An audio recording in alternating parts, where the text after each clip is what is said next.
Deus? O Senhor é poderoso, o Senhor é tremendo, o Senhor é majestoso. Quero saudar você ao paz do nosso Senhor Jesus Cristo. Amém. Aquele que vive e reina para sempre. Desde a introdução, os louvores falam sobre o cuidado de Deus. E nós temos vivido esse cuidado todos os dias, a todos os momentos. Muitas vezes nossos olhos eles se fecham para esses cuidados e nós não conseguimos observá-los, ou então nós reputamos como uma coisa normal. É uma coisa que está na boca dos jovens, normal. As pessoas elas acham que as situações elas são normais e elas não são. E nós temos que entender que cada passo que nós damos não é algo normal e sim algo sobrenatural. Nós vivemos no sobrenatural de Deus. Nós vivemos os dias incontáveis, nós vivemos dentro do sobrenatural de Deus, o nosso respirar, o nosso acordar. Por isso que nós precisamos cada vez mais nos colocar na presença do Senhor. Eu falava hoje pela manhã, quantos acordaram hoje e pediram para que Deus falasse com eles? Uma coisa simples como essa, em que nós reputamos como algo normal. Não, Ele sabe o que eu vou querer, Ele sabe o que eu vou fazer, o que eu vou pensar, então eu não preciso fazer nada. Nunca houve esse tipo de pensamento. A Bíblia não fala sobre isso. A Bíblia fala sobre dependência, você reconhecer essa dependência dia após dia, após dia, após dia. Seja uma coisa complicada, seja uma coisa simples. A gratidão ela é algo que é plantada todos os dias, todos os momentos. Quando você permite que o teu coração vá endurecendo, para não verificar, observar essas coisas, quão triste é, quão triste é. Em nosso último encontro, estivemos meditando sobre o tema guardados em Cristo eternamente. Que coisa maravilhosa! Eternamente guardados em Cristo. Mas há 28 anos atrás, e eu quando estava querendo puxar pela memória, eu ia falar assim, 10 anos. Eu falei, será que é 10? Não, será que é 15? Isso que eu vou falar agora. Aí eu fui lá na internet, 28 anos atrás. Sério, coisa. Há 28 anos atrás, o investimento na poupança era o mais seguro, tanto em relação à solidez, como a segurança que aquele valor nunca vai ser subtraído. Era algo, como dizem os filósofos, imexível. Porém, numa sexta-feira negra, muitos tiveram seus sonhos frustrados. Os novos não conhecem isso. Felipe não lembra disso, não estava aqui. Denise não estava nessa história. A Iane também não. Helena. Pessoas se apoiam em situações, em homens e se frustram. E naquela sexta-feira, a poupança, que era considerada a segurança do povo, foi congelada. O problema não é que não podemos pôr nossa confiança no que é terreno e temporal. Ou melhor, o problema é que nós não devemos ou não podemos colocar as nossas coisas no que é terreno e é temporal, porque essas coisas elas são mutáveis, elas mudam. O meu humor muda, o seu humor muda. As pessoas elas estão bem um dia, no outro dia não estão bem, um dia estão felizes, outro não estão, e assim é o ser humano. Um dia a pessoa está ali, no outro não. Num dia a pessoa é confiável, no outro não. A única solução é a busca pelo eterno, o nosso Deus. Não tem outra saída. O verso que ficou da semana passada foi João 10, 28 e 29, e nós meditamos que ele diz: e eu lhes dou a vida eterna, e elas jamais perecerão, e ninguém poderá arrancá-las da minha mão. Jesus Cristo falando, você não sai da mão dele. Aquilo que o meu Pai me deu é maior do que tudo. Não há nada maior do que ele. E ninguém pode, ninguém tem o poder de arrancar alguma coisa da mão do Pai. Ou seja, você estando na mão do Pai, negativo. E aí aquela passagem, Romanos 8, 30 e 89, que o Paulo já citou aqui, entendeu? Nada pode nos afastar do amor de Deus. Nem você, nem você. Nem a gente, nem a gente. Uma promessa humana pode falhar. E invariavelmente falha. Mas nesse verso quem fala não é o homem, e sim Deus. Suas promessas, elas são determinações declaradas na eternidade. E devido a quem fala, Deus, também tem valor eterno, não tem validade. Hoje fomos lá na feira lá e compramos um peixe. Fazia tempo que a gente comprava um peixe. E aí a ração do nosso último peixe, ela estava vencida faz 4 anos, 5 anos. Não, do antigo, né? Morreu faz tempo. A ração tem validade. A promessa de Deus não tem validade. É eterna. É eterna. Jesus deu a sua vida pelos que o Pai assim determinou. E nada pode nos separar do amor de Deus. Nem mesmo a nossa vontade, nem mesmo o tempo, nem mesmo Satanás e seus demônios, nem mesmo situações difíceis. Nada pode mudar o decreto de Deus sobre a sua vida. Amém? Amém. Aleluia, meu Pai. Amém, Jesus. Glória a Deus. Acalme o seu coração, pois apenas Ele é o seu Deus, e nenhum dos seus planos pode ser frustrado. Antes de passar realmente para a palavra, pode tirar o carrinho e juntar a cadeira à sua carreira, que não tem problema, menos você queira ficar do lado do Paulo, tá? Pode, não tem problema não. Tá dando até câmbio o braço esticado lá. Pode não, né? Agora eu fiquei triste. Pode juntar tudo, Vou acompanhar. não quero mais. A palavra de hoje tem como título Jesus, um com o Pai. Glória a Deus. Jesus, um com o Pai. E você, um com Jesus. E você, um com Deus. Dando continuidade ao nosso estudo do Evangelho de João. Mais uma vez, estamos avançando rapidamente. Creio que mais uma semana nós já vamos passar para João 11. Nós vamos falar sobre a ressurreição de Lázaro. Mas por enquanto, quero convidar você a abrir a palavra de Deus no Evangelho de João, capítulo 10.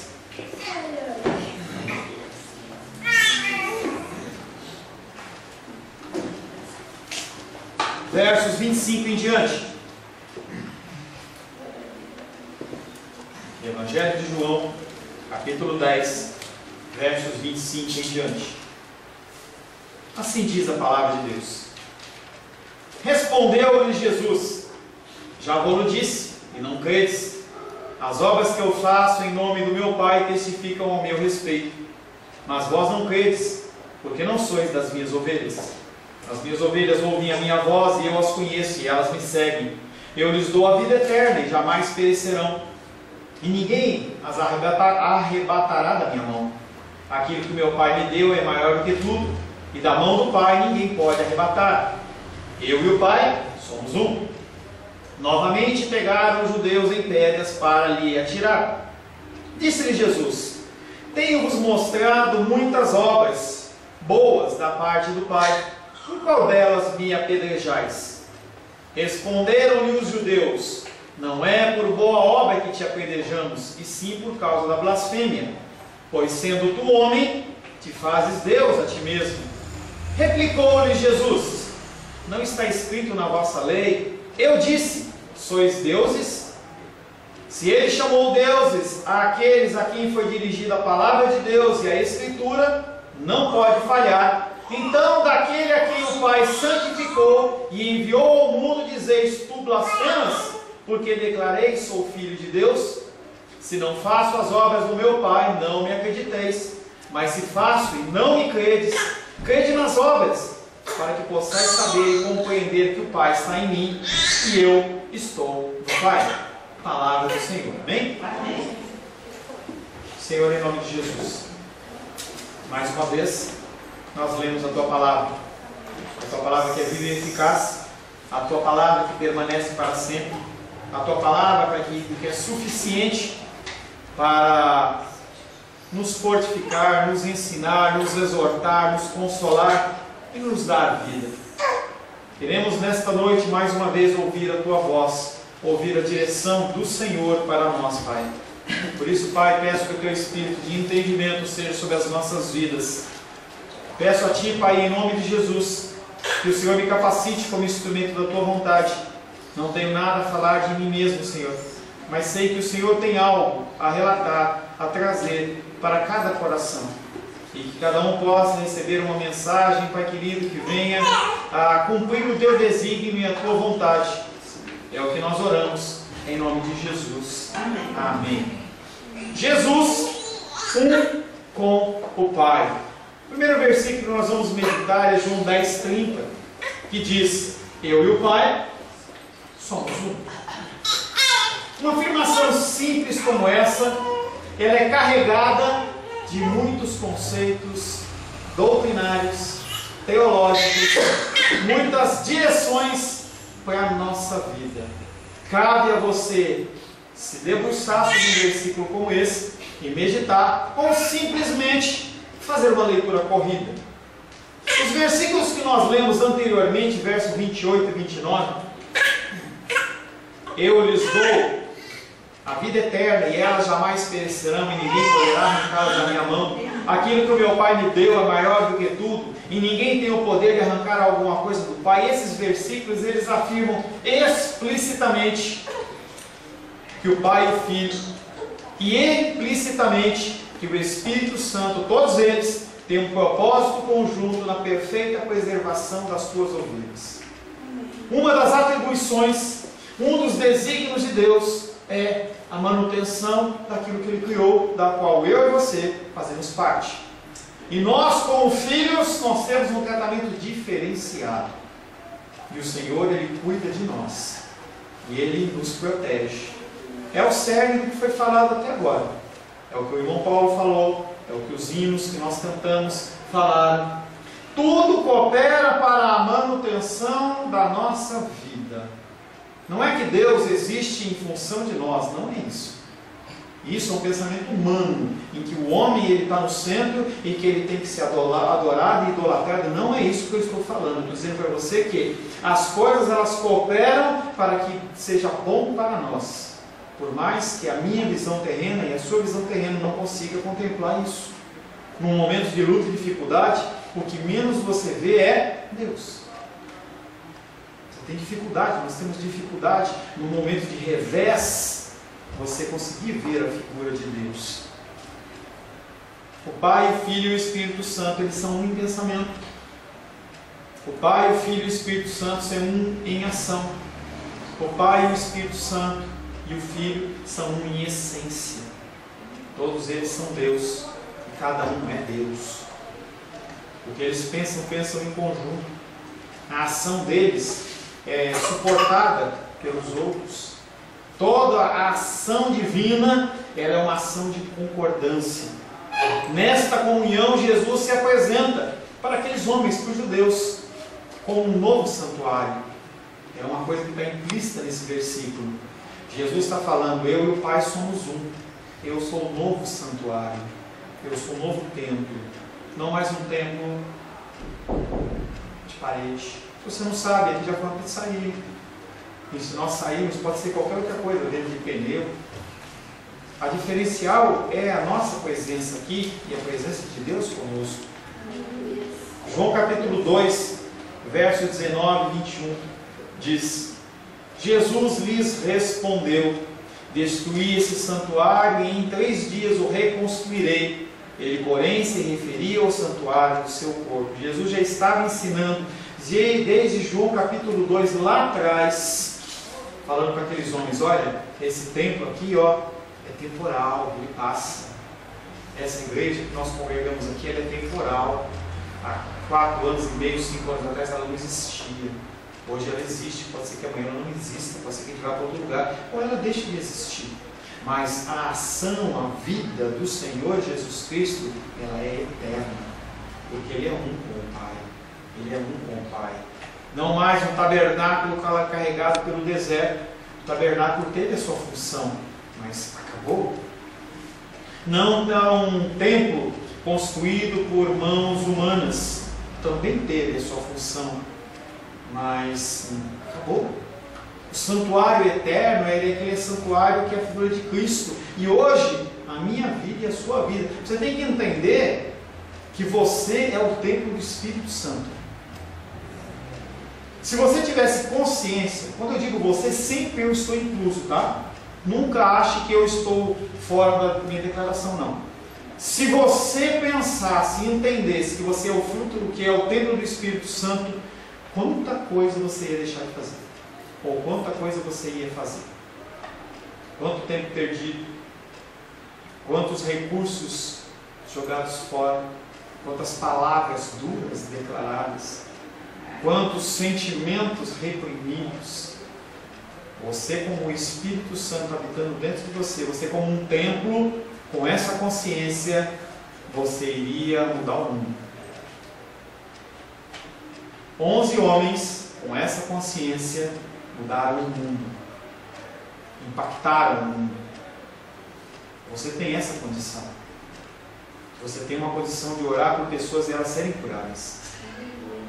Você tem condição de orar por alguém e trazer paz àquele coração.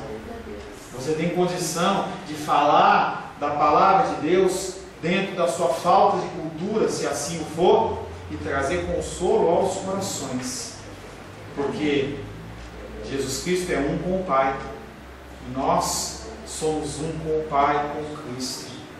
Além disso, quem habita no nosso interior é o Espírito Santo de Deus. Esse templo não é um templo destruível ou temporal, mas é um templo eterno. Apocalipse 21, verso 2 fala desse templo, a figura de Cristo vindo buscar a sua noiva para reinar eternamente. Não acho que esse templo aí, que ele está falando, essa cidade que está falando, que é algo construído, é onde vai ter uma cama box, vai ter um freezer. Não é isso, gente.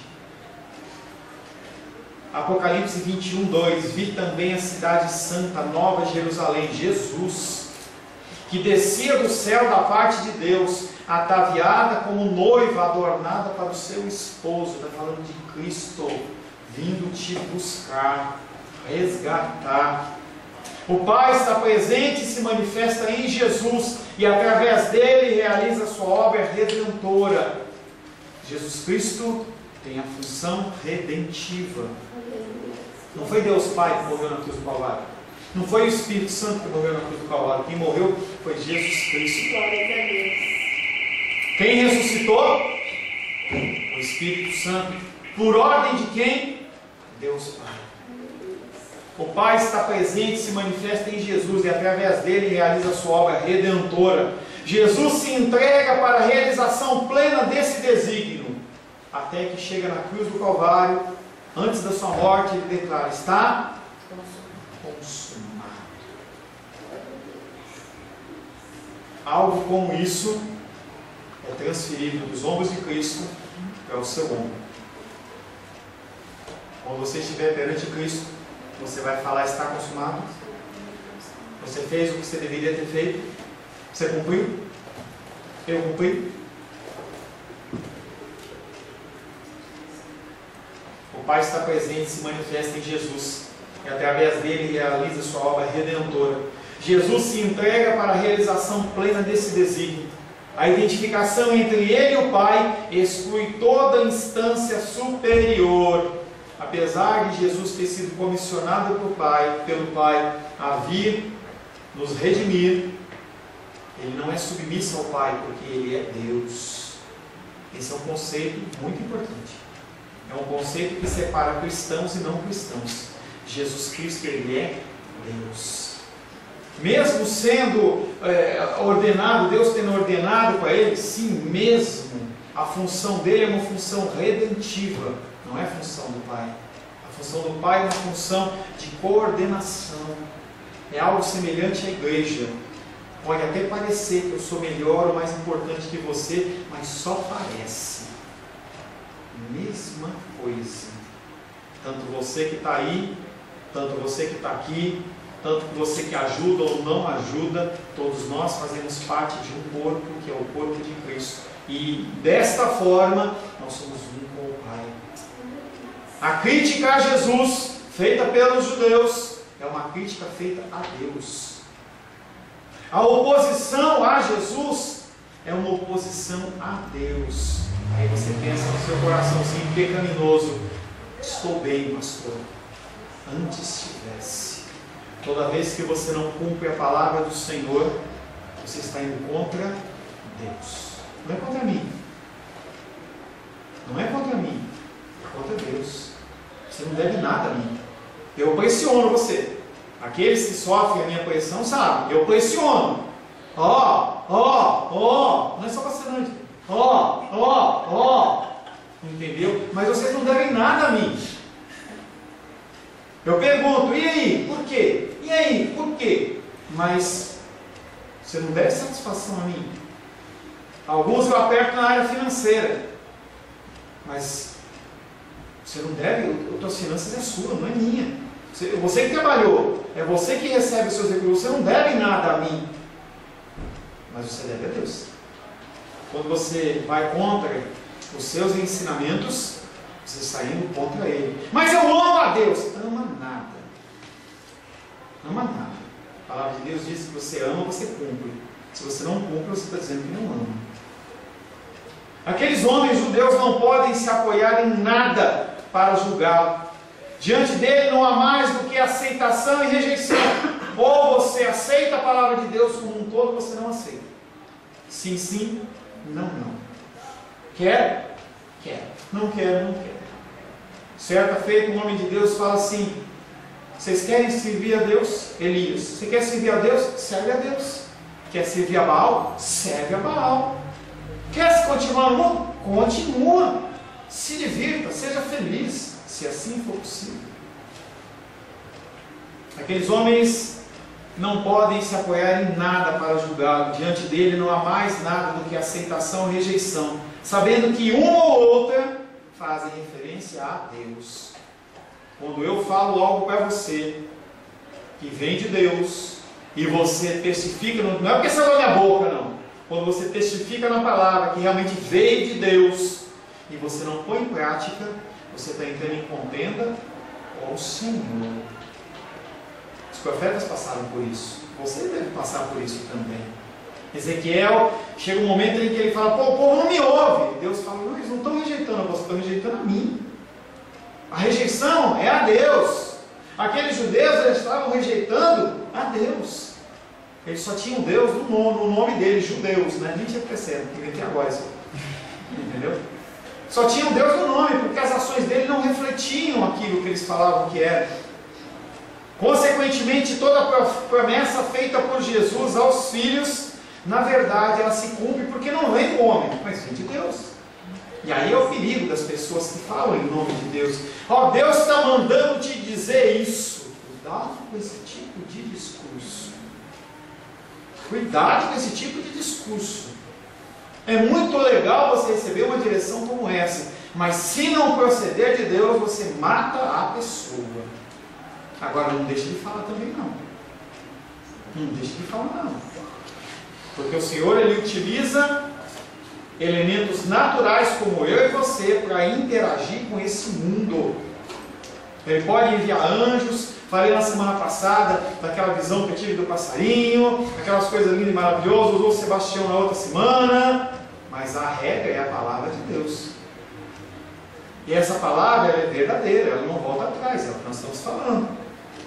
Toda promessa feita por Jesus aos filhos, na verdade, se cumpre porque vem do Pai.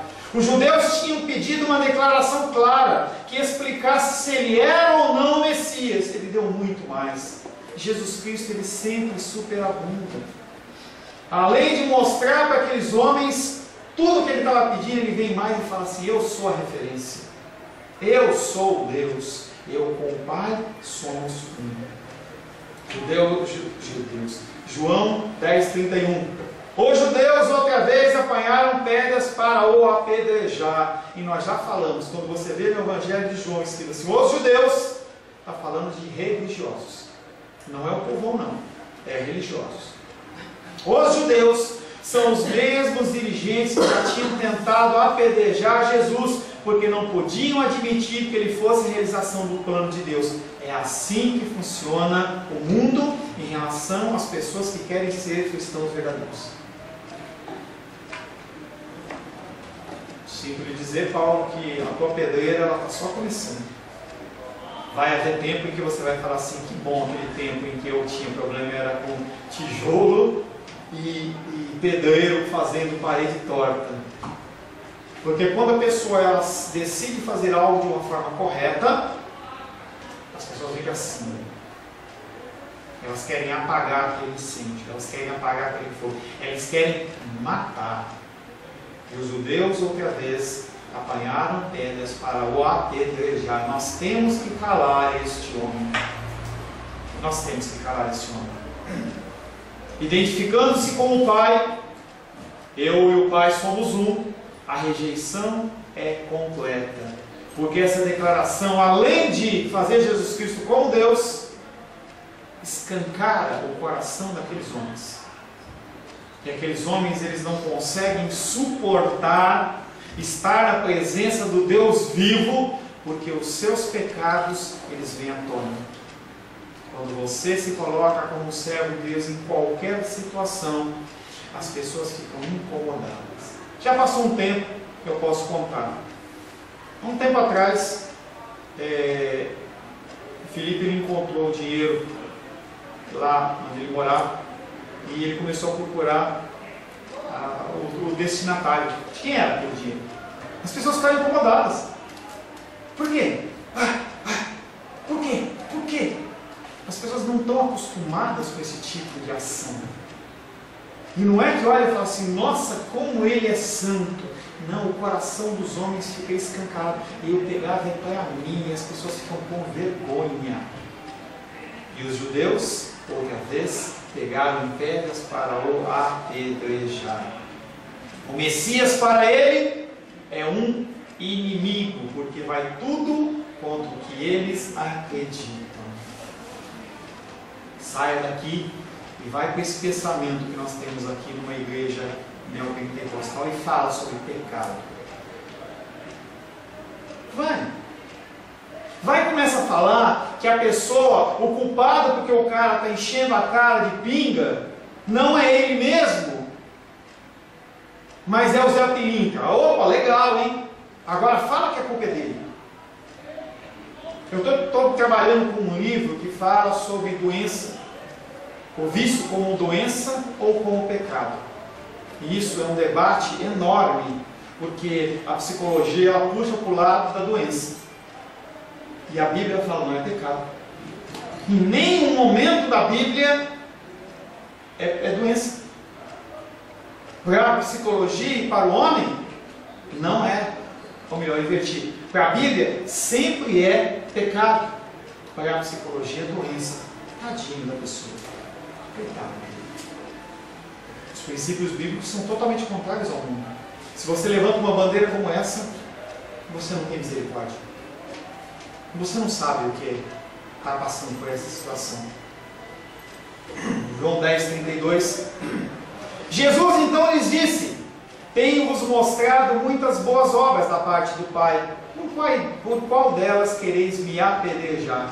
Devia ser maravilhoso assistir Jesus falando. Essas tiradas que Jesus tem, elas desconjuntam a pessoa fica sem resposta. Tenho mostrado e feito muitas boas obras da parte do Pai. Qual delas é o motivo que vocês querem me matar apedrejando? Aqui Cristo não só diz que não tinham razão alguma para a sua crueldade, mas também acusa aqueles homens de ingratidão. Deus está concedendo privilégios e bênçãos a vocês e vocês estão achando ruim. Por quê? Lembrando que os fatores anteriores a isso foi a cura do paralítico e a cura do cego. São os dois fatores em que Jesus Cristo está sendo julgado a respeito de uma coisa que foi considerada como boa. Jesus Cristo fala para eles: por que vocês estão querendo me apedrejar? São as obras que merecerão louvor ou condenação. Ele não apresenta outra credencial.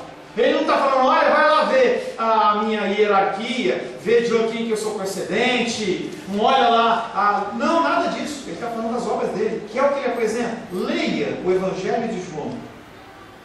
Leia, e você vai ver que ele não está falando dele, ele está falando do Pai. Ele está exaltando o Pai, ele está curando em nome do Pai, ele não está falando nada em nome dele. Ele não fala só em nome de mim mesmo. Não, ele fala, Pai, Pai, é tudo para o Pai. Aleluia. Se eles condenam as obras, devem explicar qual delas é que merece a morte. As obras novamente são caracterizadas como sendo próprias do Pai, em favor do homem.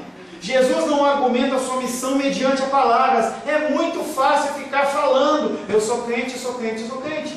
Eu vou na igreja, vou na igreja, vou na igreja. Mas e a ação? E a agir? As pessoas veem você de que maneira? Elas veem você como uma pessoa mansa? Ou como uma pessoa que explode? Uma pessoa sem educação, grossa? Como que as pessoas se veem? É essa manifestação que você tem que apresentar para as pessoas. Não é ficar falando: João 3,16, Isaías 45, Isaías. Claro que você tem que falar a palavra ela é a base de tudo, mas você tem que mostrar aquilo que você vive, que é o que Jesus Cristo faz através do cumprimento das obras. Assim foi com a restauração do inválido, e assim foi com a cura do cego. O seu ensino explica as suas obras e expõe as consequências delas. Cada milagre de Jesus Cristo, cada ação dele tem um propósito. Cada ação sua, como cristão, tem que ter um propósito, que é glorificar a Deus. Não é outra coisa. A ação A é a que destrói a vida, causa dor, fraqueza e dependência, tornando os homens em bebês, escravos e irresponsáveis. Quando nós chegamos aqui na igreja, eu vi uma cena interessante. Eu até parei mais longe para poder ver de perto. Estava um carro com o pneu furado aqui, a mulher trocando o pneu e o cara segurando a lanterna. Mentira, né? Mentira, eu fiquei aqui, será que eu vou lá? Entendeu? Será que eu vou lá? E o cara estava lá. E a mulher lá, ó. Às vezes ele estava com algum problema. O senhor já está maldando. Maldando. Aí depois ele foi lá e desabaixou o macaco, entendeu? E encaixou tudo, né? Tá. A ação má é aquela que transforma os homens em bebês, em escravos e irresponsáveis. A ação boa é a que elimina a dor. Você está nesse mundo para eliminar a dor das pessoas, não trazer dor. Você está nesse mundo para fortalecer as pessoas e não enfraquecer as pessoas. Você está aqui para fazer as pessoas crescer. Você está aqui para tornar as pessoas adultas. Você está aqui para tornar as pessoas livres, responsáveis. Essa é a minha função. Essa é a sua função. Essa foi a função de Cristo enquanto ele estava aqui na terra. Ele é um com o Pai e agia conforme viu o Pai fazer. Ele fazia tudo isso. Você é um com Deus, você é um com Cristo, tem que fazer a mesma coisa. Amém? Amém é segunda-feira. Segunda-feira é o amém. Aqui é fácil falar amém. Não estou tripudiando de você, você me conhece. Não é fácil você falar amém aqui. Eu quero ver você falar amém lá fora. Quero ver você falar amém quando alguém precisar da sua ajuda. É aí que eu quero ver você falar amém. Não através da sua boca, mas através de ações. Qual ação que ele fez que mais merece a morte? Não tem resposta. João 10,33. Os judeus lhe responderam: não é por boa obra que queremos te apedrejar, e sim por causa da blasfêmia. Porque sendo apenas homem, tu te fazes Deus. Embora os ímpios declarem guerra contra Deus, não querem agir sem uma desculpa plausível. Eles querem estar alicerçados em alguma coisa. Por isso, quando se enfurecem contra o Filho de Deus, não se contentam com mera crueldade. Tem que apresentar uma acusação infundada contra ele, porque na verdade eles são advogados da glória de Deus. Deus precisa, que você o defenda. É isso. De onde você tirou isso? Que você precisa defender Deus? Quem disse isso? Aonde está escrito que se Deus não for defendido, ele vai ficar tristinho no trono dele, vai começar a chorar? Ninguém me defende. Quando o profeta, não é profeta, um juiz, ele foi chamado, se não me engano é Jefté, não tenho certeza, acho que não. O profeta, ele foi chamado para o ministério, ele foi lá e queimou o pilar de Baal, fez uma lambança lá. Chegou de manhã, o povo falou assim: quem fez isso? Vamos matar! Aí o pai do profeta falou assim: se Baal é Deus, que Baal honre a sua honra. que Baal vai tirar satisfação. Ninguém toca no meu filho. Ele não estava defendendo o filho dele. Tanto que o nome dele, qual que é o nome dele? É Jefté mesmo? Fugiu. Eu não lembro. Tá? É um dos primeiros juízes. Ele muda o nome dele e fica aquele que contendeu com Baal. Deus ele não precisa de você defendendo ele. Você precisa defender as verdades das Escrituras. Sim. Falar a verdade se posicionado de uma forma bíblica. Não arranjar confusão. Você vê um centro de macumba aberto, não vai entrar lá e falar, vocês vão para o inferno. Ninguém é chamado. Você não é chamado para isso. Não é chamado para isso. Você é chamado para demonstrar amor. Amor. Fui lá fora, por mais que meu coração pecaminoso pintasse outra coisa, eu olhei para aquele casal ali e falei assim, posso ajudar? Não, já está acabando, E a mulher surda. Ela foi, subiu, tomou um banho, acho que foi e voltou, lindona, cheirosa, aqui. Estou pronta. Entrou no carro e foi embora. Aí ele ficou acabando as coisas. Eu não entendi isso aí, mas tudo bem. Jesus lhes apresenta as suas obras, mas como eles não podem negar que elas vieram de Deus, lembra da cura do cego? Eles se contentam apenas de palavras e falam sobre blasfêmia. Ter transformado a casa de Deus em mercado não é problema. João 2,16. E disse aos que vendiam as pombas, tirai daqui estas coisas, não façais da casa do meu pai casa de negócio. Isso não tem problema. Explorar o povo e mantê-lo doente também não é problema. João 5,3. Nesses lá no pórtico de Salomão, nesses jazia uma multidão de enfermos, cegos, coxos e paralíticos. Nada interessa, contanto que se tenha nos lábios o nome de Deus. Hoje, camisetas. Jesus, o Rei, propriedade do Senhor. Que lindo, você fala assim, olha como o cara é cristão, né? A Bíblia no painel está até, entendeu? Torta, o cara nem lê, mas ela está lá no painel, aberta lá com um símbolo de proteção. Esses homens têm uma adoração mecânica e superficial e vivem a palavra da mesma maneira. Como que Deus responde a isso? Será que para Deus está tudo bem? Será que para Deus está tudo bem o jeito que nós vivemos o cristianismo? Será que está? A resposta dele para mim e para você, Isaías, capítulo 1, versos 11 a 13. De que me serve a mim a multidão dos vossos sacrifícios? Diz o Senhor. Estou farto dos holocaustos de carneiros e da gordura de animais cevados, e não me agrado do sangue de novilhos, nem de cordeiros, nem de bodes.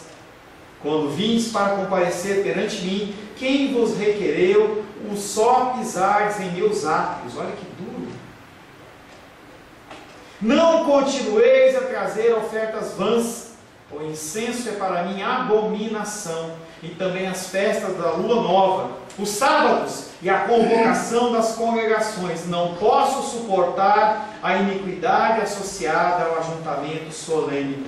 Deus falando, eu não suporto a reunião de homens que se dizem de Deus e não vivem o que pregam. Se você está aqui nesse contexto, é assim que Deus ele se sente em relação a você, em relação a mim. É melhor não vir. É melhor não vir. Se o teu coração é um coração enganoso, é um coração ímpio, um coração iníquo que não quer mudança e transformação, é melhor ficar em casa. É melhor ficar em casa. Agora, se você, como eu, é pecador, reconhece o seu pecado, sabe da podridão do seu ser, mas você quer mudança, vem, porque é aqui que vai ter outro caminho. E aí, esse discurso não vale para essas pessoas. Esse discurso é para aqueles que sabem que estão errados e não querem mudança. Então, apenas de uma forma linda e maravilhosa. Aí eu quero vir aqui só para bater o meu ponto.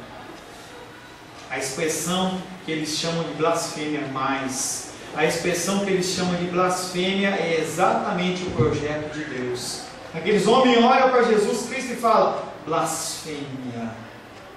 E Jesus Cristo é o que? O cumprimento da vontade de Deus. Amém. Eles que não amam, mas odeiam, não têm experiência do amor de Deus, nem portanto conhecimento do seu plano. Acusam Jesus de se fazer Deus sendo homem. Na verdade, eles não compreendem nada o amor do Pai. Há um problema também com o uso desta palavra blasfêmia. O que é blasfêmia? Será que é o que eu acho ou o que as Escrituras dizem? Entenda que você tem duas opções. Opção A: você segue a Bíblia como sua regra de fé e prática. E é de Gênesis a Apocalipse. Entendendo que você está num processo de santificação progressiva e você vai aprendendo um pouquinho a cada dia. Você não tem que saber tudo. Tá? Então, dia após dia, você vai cada dia crescendo mais. Essa é a opção A. A opção B é: isso aqui não vale nada, eu não vou usar. Quando se fala de blasfêmia, você tem que entender, não pelo Google, não pelo dicionário Aurélio, o que é blasfêmia, e sim o que a Escritura diz de blasfêmia. E blasfêmia, a Escritura define como 3 possibilidades. A primeira: quando Deus é privado da honra que lhe pertence. Quando você executa algo que a pessoa olha para você e fala assim: parabéns, e você fala: muito obrigado. Você está pegando a glória? É você. Pastor Paulo, que palavra maravilhosa é? Pergunta para a rua quanto tempo. Eu acordei tal hora, eu fui até as 3, 4 horas da tarde, ministrei, estudei, orei, e eu fiz o curso, eu estou puxando para mim. Isso chama-se blasfêmia. Jesus Cristo fez isso?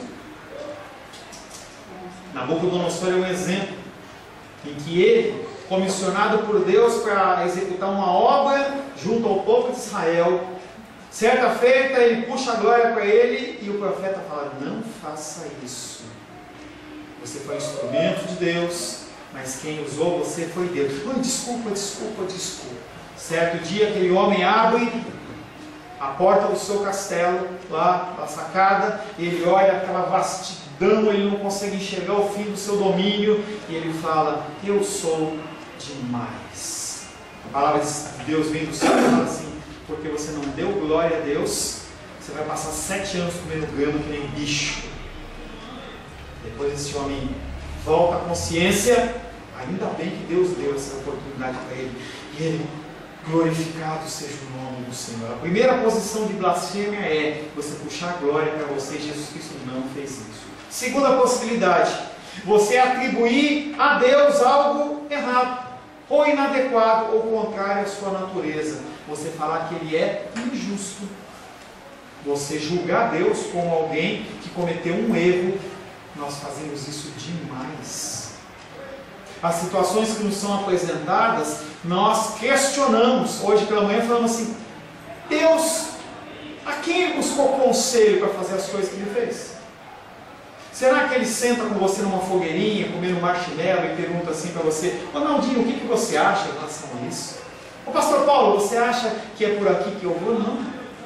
Quando você dá algo, denomina algo inadequado a Deus, também é blasfêmia. Como se Jesus Cristo tivesse feito algum sacrifício para alguma divindade. Olha, isso é para Deus. Isso é blasfêmia. Jesus Cristo não fez isso.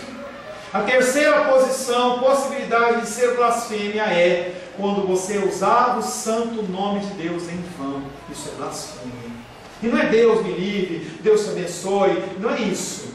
Tem uma palavra hebraica que é simbolizada hoje pelo Yahvé. A gente chama de Yahvé.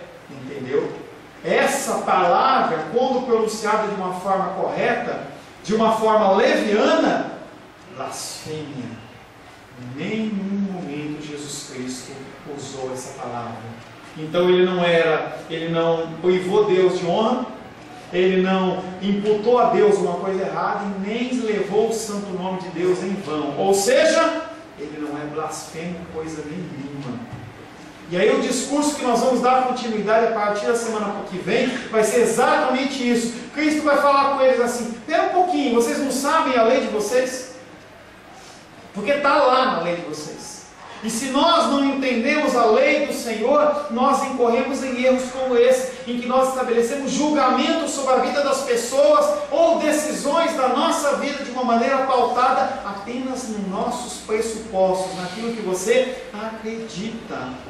E isso é fadado ao erro, fadado ao insucesso. E não adianta querer culpar Deus depois. Não adianta culpar Deus depois. Essa semana, a pessoa vai assistir isso aí porque ele sabe. do que eu estou falando dele. Essa pessoa veio falar comigo hoje não, essa semana, e ele falou assim: pastor, eu posso namorar um não crente? Eu posso fazer tal coisa? E eu olhei para ela e falei assim: você está buscando atestação de um pecado que você quer cometer através da minha vida? Porque você sabe que está errado e você está perguntando para mim por quê? Você está agindo o quê? Isso aqui não me induzir ao erro? Não, que é isso, que é isso? Falei: pastor, meu querido, você sabe que você está errado. As escrituras dizem que está errado. Por que você quer continuar nesse caminho? E você pode continuar nesse caminho. As escrituras, elas são a nossa regra de fé e prática. Não adianta você querer lutar contra Deus. Ele não vai mudar os conceitos dele, os preceitos, apenas porque é da sua vontade. Esses homens, por isso, argumentam dizendo que Cristo é uma pessoa blasfema, porque sendo um mero mortal reivindica a honra divina. Erraram duplamente. Ele não é um mero mortal. Ele não é mais um. Esta seria uma definição justa de blasfêmia se Cristo não fosse mais do que um homem e não tivesse executado as obras que ele executou. Eles erram nisso porque ele não se dignam em contemplar a sua divindade, que é testificada não apenas pelas Escrituras. E sempre que Cristo ele é confrontado, ele não apresenta o que ele acha, mas ele fala: a palavra de Deus diz isso. As suas questões, elas têm que ser resolvidas neste âmbito, porque a sua luta, ela não é carnal, não é contra o homem. A sua luta é contra ações malignas. O diabo, ele existe. Principados, potestades, hostes dominadoras, demônios que andam por aí, eles existem. Eles existem, não é historinha. E eles querem te destruir. E se você vacilar, eles te destroem. A única forma de você se proteger é sendo um com o Pai. E não tem como você ser um com o Pai sem ter as Escrituras dentro do seu coração. Senhor Deus, te louvamos, te adoramos e te bendizemos. Cristo, em João capítulo 10, verso 30, ele declara que ele é um com o Pai. Em algum momento, Pai, da nossa vida, nós te confessamos como Senhor das nossas vidas, fomos batizados, mas nossa vida não tem testificado desta verdade. Temos agido muitas vezes segundo o nosso coração,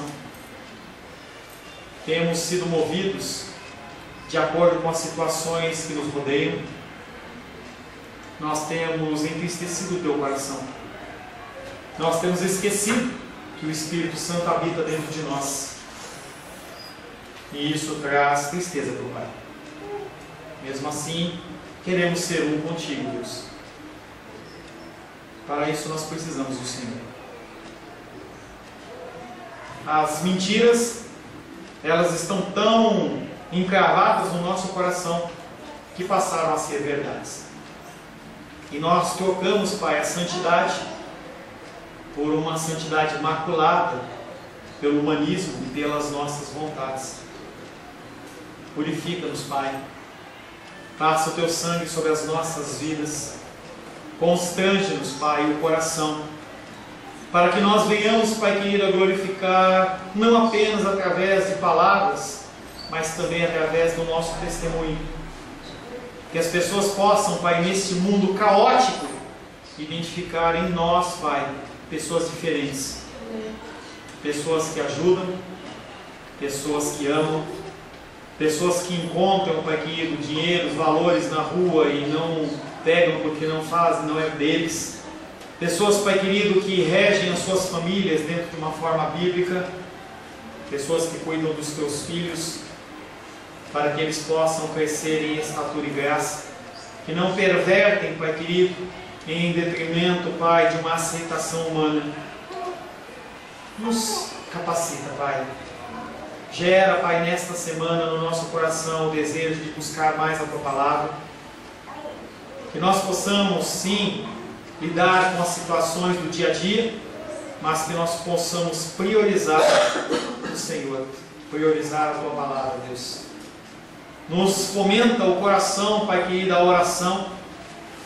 Tira-nos o sono, Pai, para que nós possamos acordar nas madrugadas para interceder em Teu santo nome. Que nós possamos não só ler a Tua palavra, mas nós possamos meditar nela, dia após dia, Pai. Levanta-nos, Pai, nesta geração, como homens e mulheres movidos pelo Teu Espírito. Que nós possamos deixar o nosso legado nesta terra, não de bens, não de construções, não de patrimônios, mas de ações concretas, de amor, para a glória, honra e louvor do Teu santo nome. Em nome de Jesus. Amém. Glórias a Deus.